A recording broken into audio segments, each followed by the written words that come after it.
The FBI is the most sophisticated law enforcement agency in the world, pursuing the most dangerous criminals. When two deaf college students are savagely killed in their own dorm rooms, everyone was really blaming each other in the community. the Bureau mobilizes.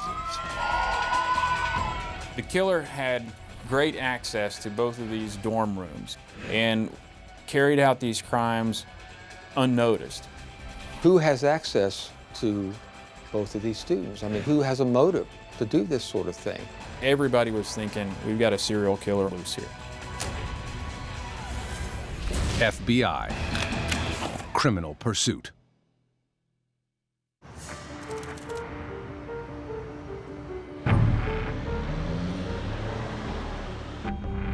September 28th, 2000. It's a quiet day on the campus of Gallaudet University, the Harvard of higher education for the deaf.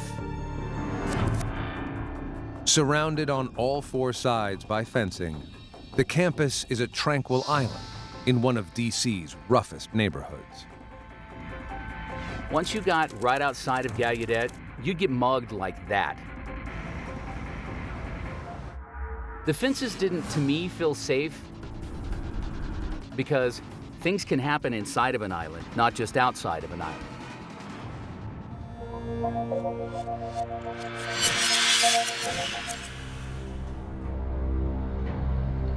At 8 p.m. in Cogswell Hall, a male student nervously approaches resident advisor Lauren Hughesby.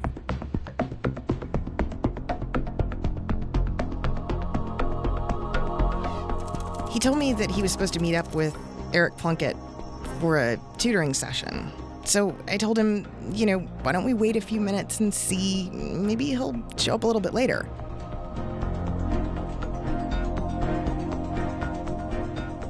But he was really persistent. He wanted me to check his room. And the other thing about him, he said that Eric Plunkett's room had smelled funny. Lauren follows the student to Eric Plunkett's room at the end of the hall. She notices that Eric's door is closed. That's unusual for the outgoing 19-year-old freshman who has a mild case of cerebral palsy. Lauren can't enter the room alone. The rule is that I was supposed to have a second person there for witnessing purposes. And also, that would have to be a male. She finds resident advisor Thomas Cook. And then Lauren showed up in my room and I was like, hey, what's going on? And she said, I don't know. Someone reported that Eric's room smelled funny. So I said, all right, well, let's check it out. As he approaches Eric's room, Thomas feels uneasy. It was very strange to have his door closed because most of the time his door was open. He was always welcoming everybody. Anybody could go to his room at any time. He rings Eric's doorbell several times.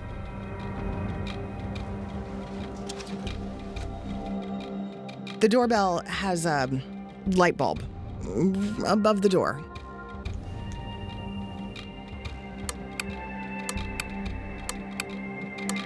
We could see that the light was flashing in the room when the doorbell rang, but there was no response.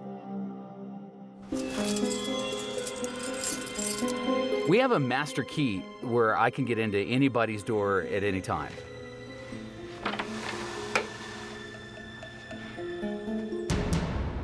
We opened the door, turned the light on, and there was just a shocking scene. There was a big red splotch on the floor.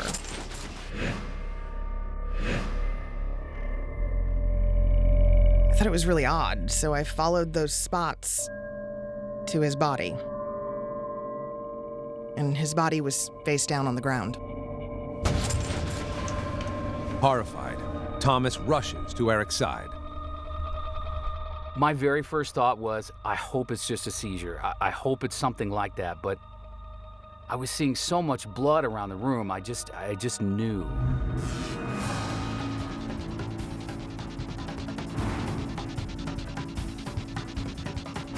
Thomas tells Lauren to call campus security while he gets their supervisor.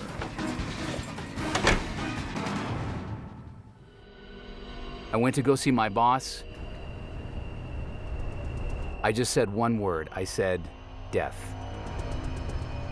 Thomas and his boss hurry back to Eric's room.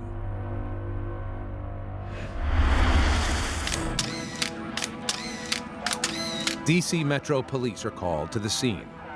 It's clear to them that Eric's death was no accident. There was a broken chair in the room, and they surmised that he was struck with the chair and maybe repeatedly with parts of the chair. Could someone have snuck onto campus and broken into Eric's room to rob him? Investigators look around, but nothing seems out of place. There were certain items that were left behind. His computer hadn't been touched, and other items like that were still there within the room. Detectives doubt that robbery was the motive. Does that mean a cold-hearted killer broke in? Or is the enemy within Gallaudet's walls? Technicians carefully recover blood samples, hairs, fibers, and fingerprints, hoping to find DNA evidence that will lead them to a suspect. Eric's mother and stepfather, Kathleen and Chris Cornells, are asleep in Minnesota when police arrive at their house. 2 o'clock in the morning, the phone rang at the same time that there was a loud rap on the front door, and Kathleen responded first to the telephone. Hello? Who is this? It's the police. The police are downstairs. What is this about? Okay, we're on our way. We'll be there in a minute.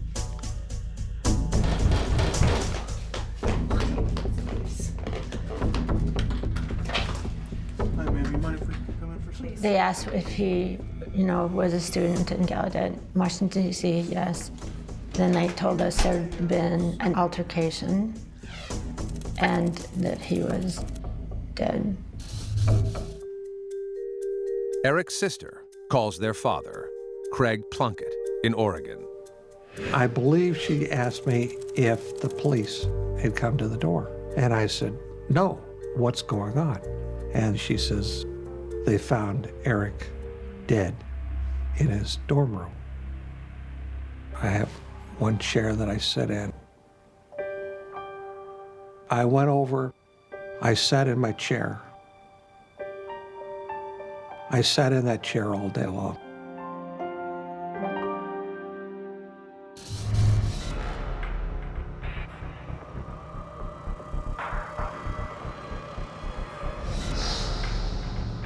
As word rapidly spreads around the small campus, everyone is stunned.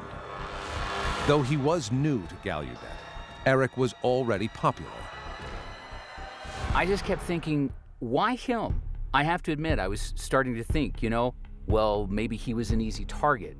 I did think of that. He did have cerebral palsy. He did live alone. He lived at the very last room on the hallway. He wasn't very close to where traffic areas where people congregated. Detectives begin interviewing witnesses. Because of the language barrier, it's a painstaking process. You're oftentimes restricted on the pace of the interview because a lot of times you have to go through an interpreter. And so it takes so much longer. And sometimes you miss out on nuances and things like that you would typically pick up on somebody who could speak with you. Detectives finally glean some intriguing information. Eric was homosexual and had recently become secretary of a campus club for gay and lesbian students. There was great concern that it was the result of a hate crime due to his particular sexuality. One student even tells detectives that he saw another student sign, "One less fag." after Eric died. Everyone was really blaming each other. And there's another possible motive. Could Eric have been killed by a lover? What they saw in the crime scene is this was a crime of passion. It was their impression that this was perpetrated by somebody that had an emotional attachment to Eric. A potential suspect emerges when a student reveals that Eric was in a romantic relationship. The student doesn't know the young man's identity, just the first name, Thomas, and the last initial, B. Was Eric killed by his boyfriend, an angry student, or by a total stranger? It's a riddle that only the FBI will be able to answer. But not before the campus is thrust deeper into a bloody nightmare. I was very scared and nervous. I felt to the point that I just wasn't safe anymore. It's been less than 24 hours since 19-year-old college freshman Eric Plunkett was beaten to death in his dorm room at Gallaudet, a university for deaf students in Washington, D.C. A makeshift memorial grows outside his dorm window. We had a vigil right in front of Cogswell Hall, and we had a tree there. And we put flowers, pictures of Eric, and we tried to mourn Eric. Grief-stricken, Eric's mother, stepfather, and sister arrive in D.C., where they're met by detectives. They took us right to the precinct. They took us into a conference room, and we expected to get information in that session. And they were basically interviewing us, asking us questions. And there's a reason. During their search of Eric's room, detectives discovered that Eric's computer was powered up. He was instant messaging his sister Erin, who is likely the last person who saw him alive. Does she have clues as to what happened in the moments before Eric's death? They wanted to understand from her, what were you guys talking about? What was the conversation leading up to that? Did you see anything? Did he tell you anything? What was going on? Erin tells detectives that Eric seemed totally normal during their last chat, except for one eerie moment. When Erin was communicating with Eric with the webcam going on, she noticed that somebody walked by. Who was lingering by Eric's door? Detectives need to find out. Eric's family leaves the precinct and makes the grim trip to Gallaudet.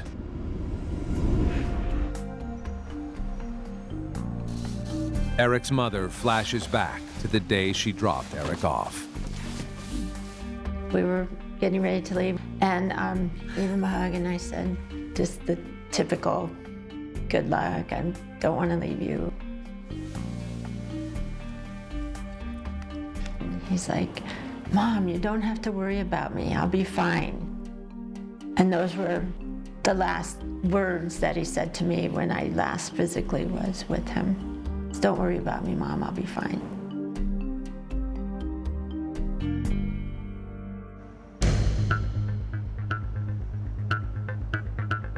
With only a fuzzy webcam image as a lead, detectives continue their investigation. They focus on Eric's resident advisor, Thomas Cook, who discovered the body. Cook has a master key to every dorm room in the building, including Eric's. It's typical in homicide investigations to scrutinize the individual that found the body. That's kind of basic police work. At the same time, detectives try to track down a student named Thomas B., who was allegedly in a relationship with Eric. They first got a name of Thomas B. from some of the other students. They really couldn't identify who that person was initially, but in reviewing some of the log books and other records, that's when they finally came up with the name of Thomas Minch.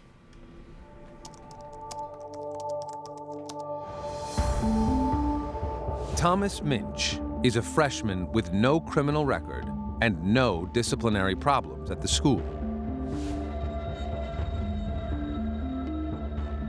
It was also determined that they apparently had a bit of a falling out sometime prior to his death.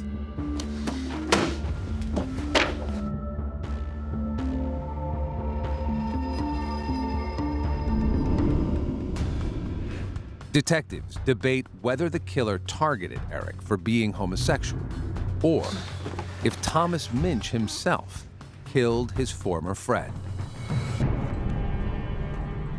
It's now been 5 days since Eric's murder, and detectives are desperate for answers. They bring 18-year-old Thomas Minch in for questioning.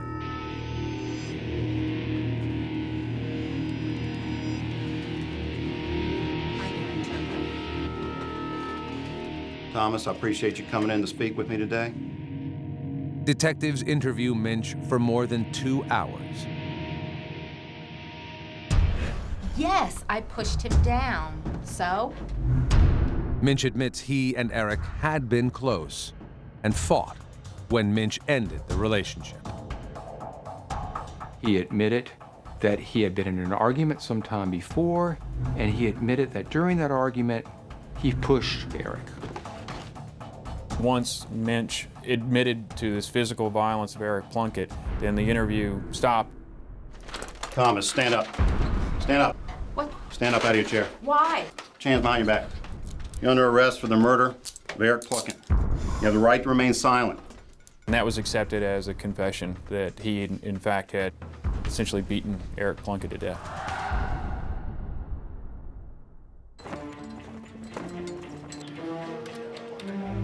DC Metropolitan Police arrest Thomas Minch and charge him with second-degree murder.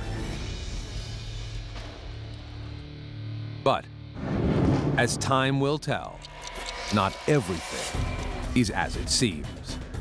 You should never, ever lock yourself into one theory without challenging that theory every step of the way.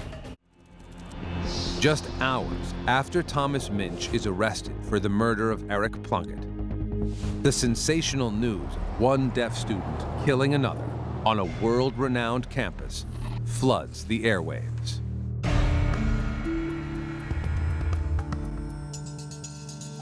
We saw a lot of it in the papers, of course, and we saw a lot on the internet.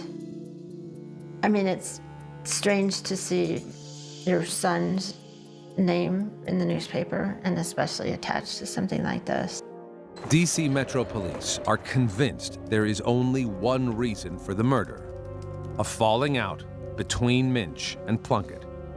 Nobody had any reason to believe that this could have been a robbery.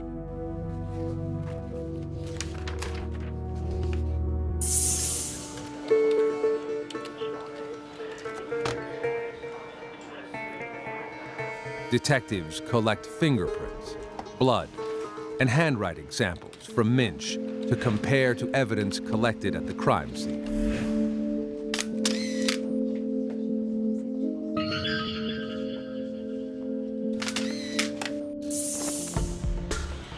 But almost as quickly as the case appears to close, there is a shocking turn of events. Basically, U.S. Attorney's Office said you do not have enough probable cause to make an arrest. You should not have made an arrest on this. We're going to throw the case out at this point. To everyone's surprise, Minch is released, though he remains the chief suspect.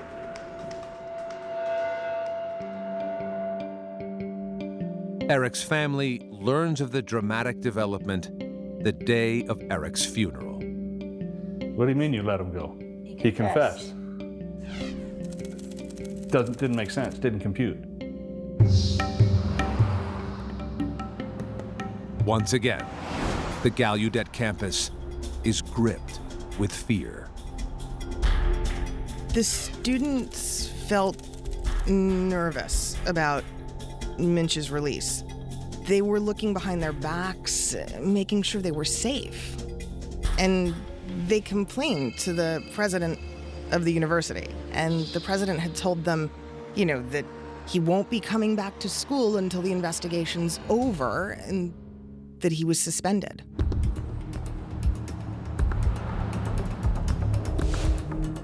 Minch returns to his home in New Hampshire.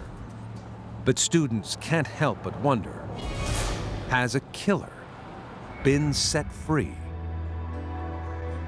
Eric's mother writes an open letter to students, encouraging them to stay calm. My strong hope is that this tragedy does not deter other students from pursuing their goals and dreams at this university. Please know that Eric's brief stay here was a wonderful part of his life, his first real step towards independence. My sincerest wishes for continuing success for Gallaudet University.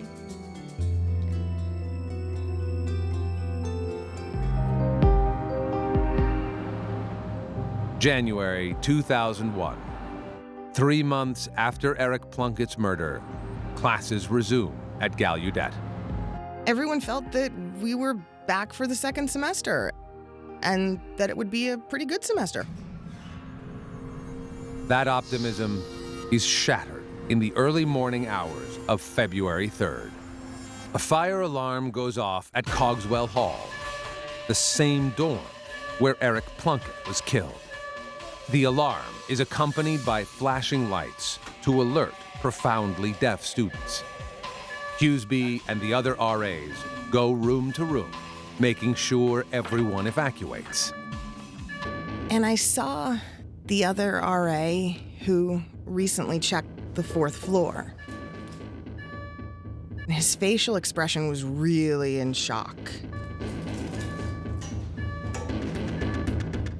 He looked down to talk to my supervisor, and they said, "There's another one."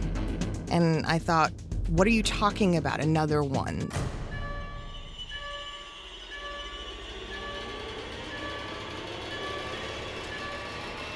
There's another dead body. And I said, what?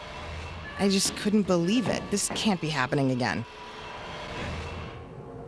Officer, go over here and take a picture of these samples. DC Metro Detective James Trainum arrives on scene. The room was in such disarray, and the victim was in such a state that nobody had been able to make a positive ID who he was. With a second body on their hands, DC Metro Police immediately reach out to the federal agency equipped to handle high-profile homicide investigations, the FBI.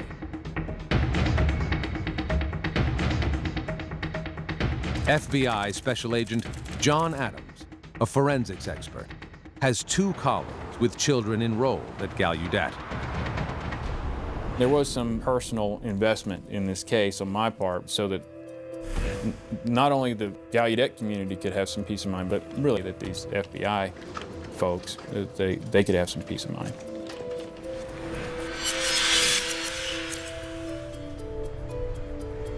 When he arrives on scene, it's clear to the veteran agent that this victim has been stabbed repeatedly in the chest and head. His throat is also slashed. His body was laying on the floor beyond a bed where the mattress had been turned over. There was a lot of blood on the victim's body. There was a lot of blood spatter on the walls. The victim is identified as 19-year-old Ben Varnner, a quiet sophomore from Texas who often kept to himself, but is known as kind and helpful. Several important items are missing from Ben's room: his wallet, debit cards, and checkbook. And this time, the attacker left plenty of evidence. There was a bloody trail of shoe tracks that appeared to exit Benjamin Varner's room and progress down the hall in the Cogswell dorm. There was a blood trail that came from out of the building, and we were able to follow it and it led past a dumpster that was located over in that area. And the initial crime scene technicians who got on the scene, what they found was a bloody jacket in the dumpster. Could the murder weapon be inside the dumpster as well?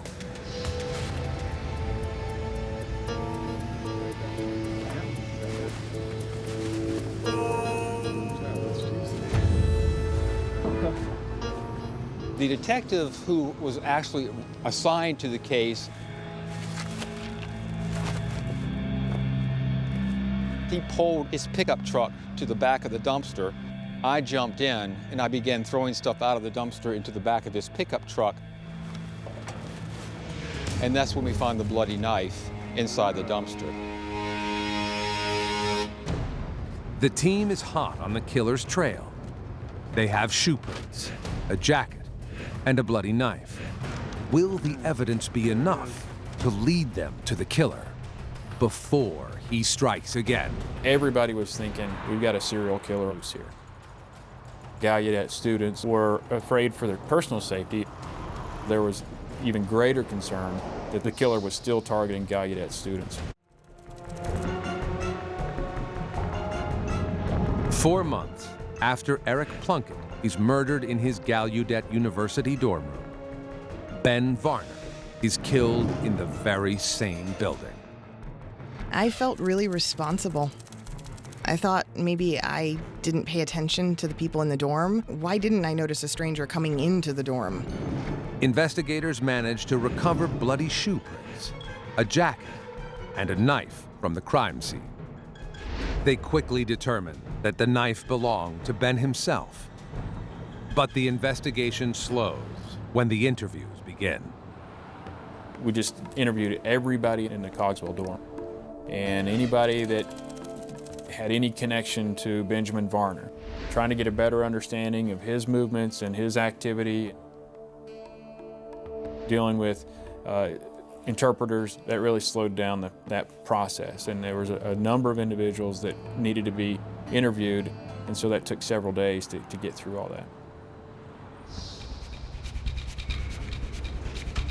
The agents stick with it, convinced that the heartless killer is within reach. The killer had great access to both of these dorm rooms and carried out these crimes unnoticed. So it was fairly clear to us that we're dealing with somebody that is on campus and very likely resided within the dormitory itself, to be able to gain that level of access without raising anybody's scrutiny. Investigators learned that resident advisor Thomas Cook, who had discovered Eric Plunkett's body, lives across the hall from Ben.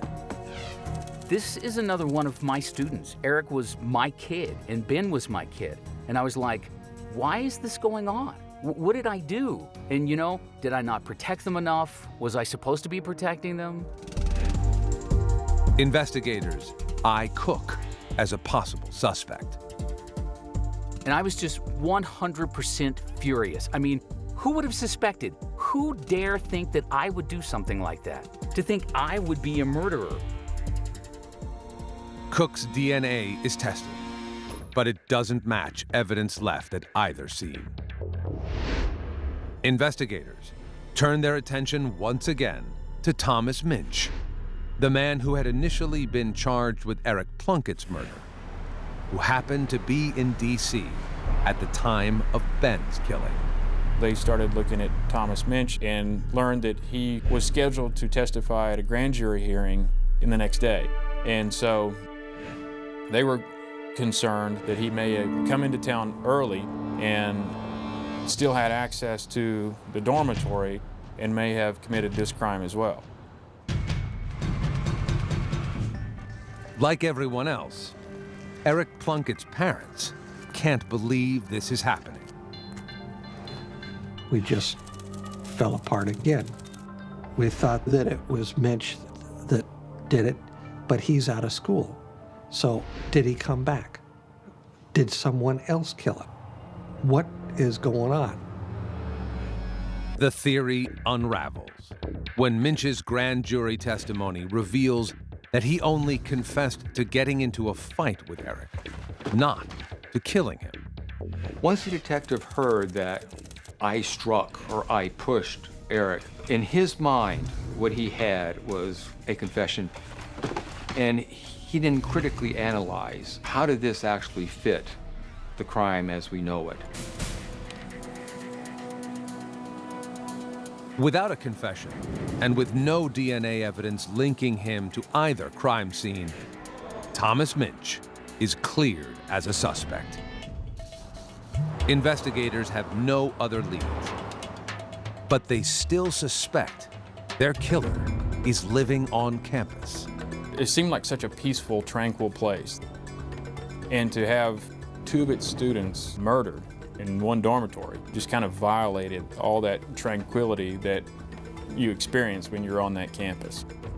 Despite hundreds of interviews, investigators can find no witnesses who saw or heard anything during either crime. Now everything hinges on the evidence. Research reveals that the bloody shoe prints trailing away from Ben's dorm room come from a specific cross-training sneaker from a major brand. The thing about the bloody footprints is that they're no good until you have something to match it up to. The team also believes the killer may have been injured in the attack. If you don't have what we call a combat knife, and that's a knife with a big hilt right here that protects your hand, if you have like a kitchen knife or a paring knife or something like that, and you're fighting with the person and you're struggling, going back and forth, you're hitting bone. And a lot of times when you hit bone or you hit some kind of solid object, that knife slips and it cuts your hand. Investigators finally catch a break when the bank of the second victim, Ben Varnner, alerts them to a possible forged check. They found out that during the time period that he should have been dead, that somebody actually cashed a check that was supposedly written by Varnner to Joseph Mesa. Joseph Mesa Jr., a sophomore from Guam, lived across the hall from Eric Plunkett, and he's the same student who reported the odd smell coming from Eric's room. Security footage from the bank shows Mesa cashing the check. Now, on the check, there was a comment on there like old laptop. Detectives are growing suspicious for other reasons as well. Both victims, Eric Plunkett and Benjamin Varnner, were acquaintances of Joseph Mesa. It didn't appear that they were close friends, but they were in fact acquaintances. And though he had transferred to a nearby dorm before Ben's murder, Mesa still had access to Cogswell Hall.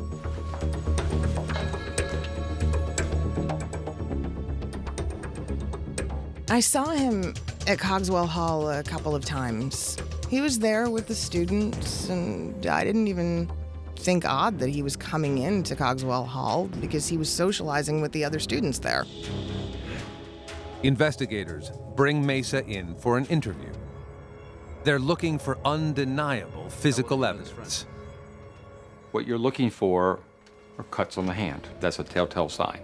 Do investigators finally have their man? Or are they once again on the wrong trail? After Ben's murder, everyone did look at each other. Was it you or not? It became ugly. There were so many people pointing fingers towards each other. No fear!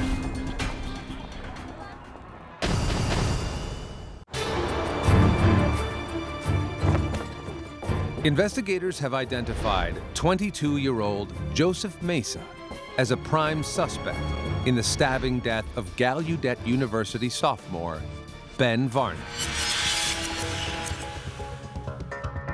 They know they'll likely see cuts on Mesa's hands if he is, in fact, the killer. So when they interviewed Mesa, what they asked to do is, of course, to look at his hands. And they saw that there were cuts on his hands.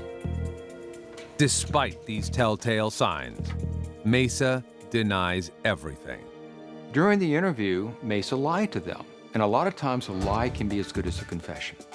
He said that he had never been in Varner's room, that he had never gotten a check from Varner, and that there was nothing about a laptop in there. Agents suspect Mesa's their man. But after what happened with Thomas Minch, they want to make sure that this time, the right killer is caught. The detectives were able to use those lies, were able to use the check and the videotape, and able to use the fact that Mesa said that he had a certain type of shoe which matched what the FBI said. They were able to use that to develop probable cause to actually get a search warrant for his room. But just as investigators submit paperwork to obtain the search warrant, Mesa shocks them by coming forward to confess. He had talked to his girlfriend. He had admitted to her that he had done the murders, and she had convinced him that he needed to do the right thing and come turn himself in. And that's what he did. He came in and he confessed to the murder of Varner.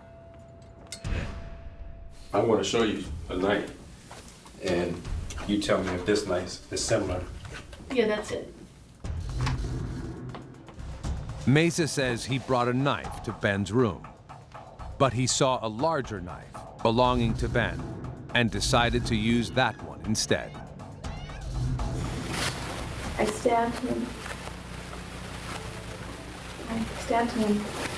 He got up, walked over, and fell. Then I stabbed him right here in the cheek, and he started bleeding, and he tried to defend himself and tried to get away, and he came towards me and then got blood on me. I tried to choke him. And I had his neck in my arm, trying to choke him that way. After killing Ben, Mesa took his money. Then I took his wallet, I got his checkbook, and everything together. And then went back to my room. And I started signing them, forging the checks. He went in there without much more of a plan than stealing and killing. That was pretty much it. He did a poor job covering his tracks. I mean, he definitely went above and beyond what he needed to do to accomplish his goal, which was to kill and to rob. I mean, the overkill, that was totally unnecessary.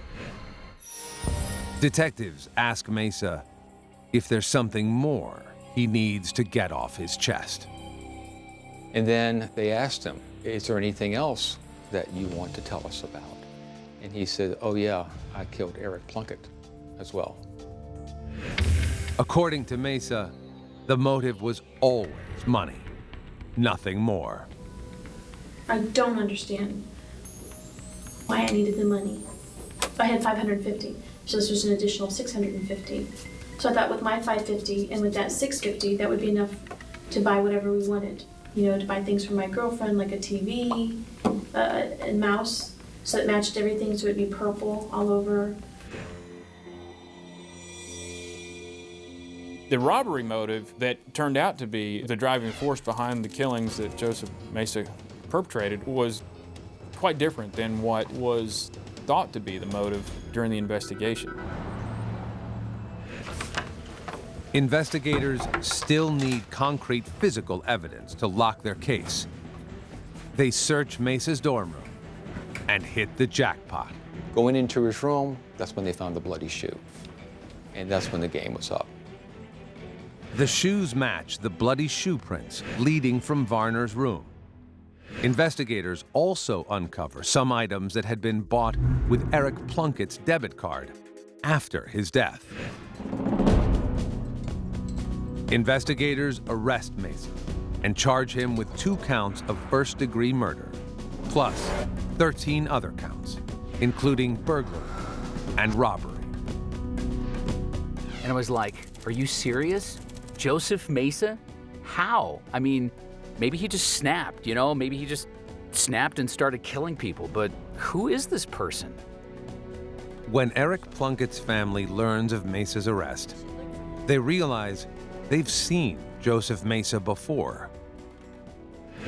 He offered his sympathies the day they arrived on campus following Eric's murder.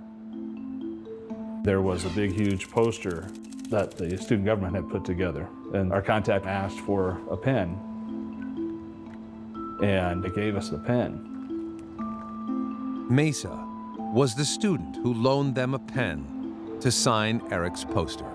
Joseph was the one who killed Eric. I can't imagine knowing what I did and then hugging the mother of the person who I just killed and offering sympathy.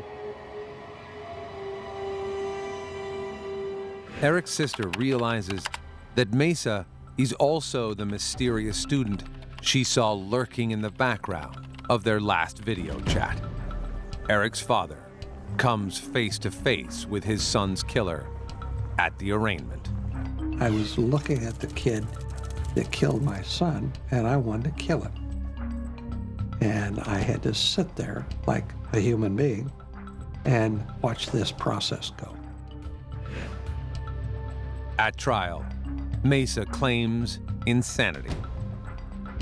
His defense was that he had a mental disorder and that there was a hand that was telling him to commit these murders.